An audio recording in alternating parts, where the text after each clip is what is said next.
Para la elaboración de los rollitos tradicionales de anís necesitamos los siguientes ingredientes: harina de trigo, aceite de girasol, azúcar y anís. Los pasos que hay que seguir para la elaboración de los rollitos de anís son: primero medimos cada uno de los ingredientes. A continuación los incorporamos al recipiente y procedemos a su mezclado, hasta que se logre una masa homogénea de textura suave y lisa.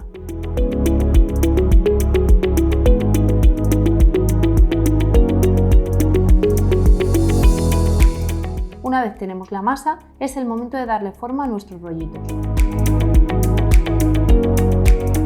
El origen de los rollitos de anís se remonta a tiempos de la antigua Roma, donde la receta se extendió por todo el Mediterráneo, quedando en nuestros tiempos uno de los dulces más típicos de Valencia, sobre todo de la época navideña.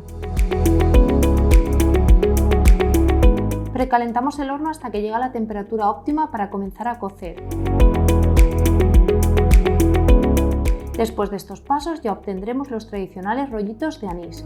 Otro producto que hacemos en la panadería Olocau son els malfets, una pasta tradicional elaborada con la misma masa dulce de anís a la que se le incorpora canela y se le da una forma irregular. Os invitamos a venir a Olocau y que disfrutéis de una de las pastas más tradicionales de la Comunitat Valenciana.